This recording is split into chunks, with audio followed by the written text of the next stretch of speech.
Hi everybody. I just came down here after dinner and look what I found.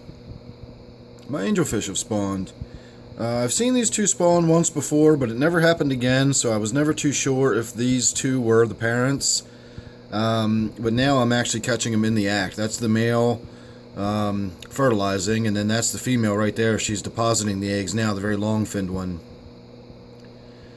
She is just a mixed veil I got from the big chain pet store for a few dollars, and then he's a little more expensive. He is actually an albino red eye. So I just removed a fish from here recently. I took one of the angels out. I was considering taking her out. I'm kind of glad I didn't now. So now what I'm considering, if you've been following along with my videos, you know I've actually been trying to make some changes to this angelfish tank here. I lost my female of my mated pair in my 29 miscellaneous recently, and I tried putting one of the smaller angels in with him, and he was having nothing doing.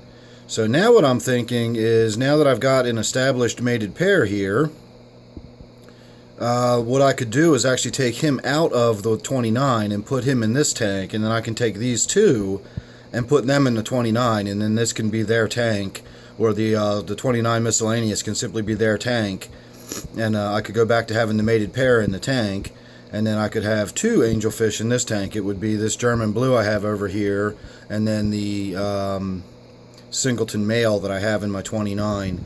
So this is the male I'm talking about that's in my 29. He's a pretty big boy. When he splays his fins, he's actually about 11 inches tall from tip to tip, believe it or not. He's a pretty big fish. So he could go in the 55, and then I could take this pair and put them in his tank, and then that would just leave me with the two angels in here.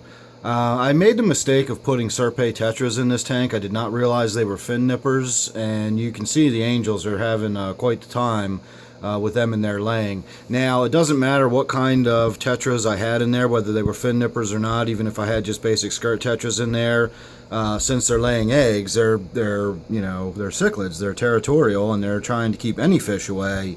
You saw early in the video, if you didn't, maybe you want to go back and look. But you saw where my German blue angel over there on the left got a little too close, and you saw how the male albino there darted after him and chased him off. So they're going to be like this with pretty much any fish they see around their eggs. They're going to view them as a threat and chase them away.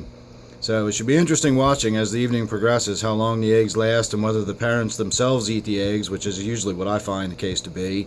Or in this case, I have several other fish in this tank, including those Serpaes, but I also have a Crenicichla Compressiceps that's hiding down there in the Anubias, and that's a predatory fish that will certainly eat eggs. So time will tell. I will keep you updated. If anything else changes, I will let you know, and I'll try to get a little bit better video tonight. I was thinking about shooting some video tonight anyway, so maybe I'll just set the camera up on this tank, and I can talk about what's on my mind, and you all can watch the angels doing their thing if they're still doing it a little later. So stay tuned for that. And if you're not already subscribed, go ahead and do so. I catch a lot of stuff like this off the spur of the moment, and I shoot these videos off the cuff. So if you're subscribed, you won't miss anything. Alright everybody, thanks for watching. Stay tuned. See you on the next one.